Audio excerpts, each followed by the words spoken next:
রোববার রাষ্ট্রীয় অতিথি ভবন যমুনায় প্রধান উপদেষ্টা প্রফেসর মোহাম্মদ ইউনূসের সভাপতিত্বে বৈঠকে বসে উপদেষ্টা পরিষদ। সভায় সন্ত্রাস বিরোধী আইন ২০০৯-এ কোনো সত্তার কার্যক্রম নিষিদ্ধের কোনো বিধান না থাকায় সন্ত্রাসী কার্যক্রমে জড়িত এমন ব্যক্তি বা সত্তা এবং তাদের কর্মকাণ্ড নিষিদ্ধের বিধান যুক্ত করে সংশোধিত সন্ত্রাস বিরোধী অধ্যাদেশ ২০২৫-এর খসড়ায় নীতিগত ও চূড়ান্ত অনুমোদন দেয় উপদেষ্টা পরিষদ। সোমবার সংশোধনীটি অধ্যাদেশ আকারে জারি হতে পারে।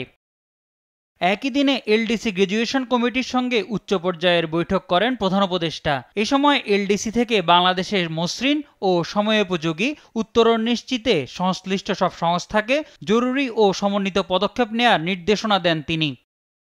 এছাড়া পুঁজিবাজার সংশ্লিষ্টদের সঙ্গে বৈঠকে পুঁজিবাজার উন্নয়ন ও শক্তিশালীকরণের লক্ষ্যে ৫টি নির্দেশনা দেন প্রধান উপদেষ্টা ডক্টর মোহাম্মদ ইউনূস।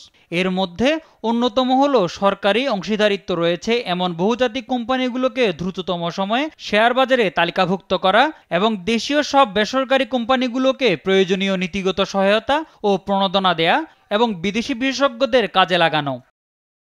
পরে এসব বিষয়ে তুলে ধরেন প্রধান উপদেষ্টার প্রেস সচিব শফিকুল আলম। চিফ অ্যাডভাইজার কিছু নির্দেশনা দিয়েছেন, আমরা বলবো যে 5টা মেজর নির্দেশনা দিয়েছেন। যাদের এই অভিজ্ঞতা আছে, অন্যান্য আমাদের নেইবারিং কান্ট্রি হোক বা বাইরের হোক, যারা এই কাজগুলো করে এসছেন বিভিন্ন স্টক মার্কেটে, তাদেরকে, এবং এরা বিদেশি, যাদের আসলে আমাদের এই মার্কেটে কোনো স্টেক নাই, এরকম এক্সপার্টদেরকে আনতে বলেছে। আর যাতে নির্দিষ্ট কোনো গোষ্ঠী আগের মতো অবৈধ সুবিধা নিতে না পারে তা মাথায় রেখে পুঁজিবাজার সংস্কার করা হবে বলেও জানান প্রেস সচিব।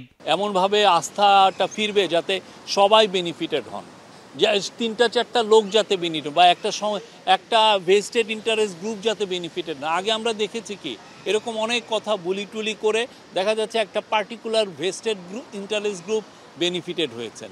মোহাম্মদ সাকিব, দেশ TV, Dhaka. Securities and exchange কমিশনে আপনারা খবর নেবেন।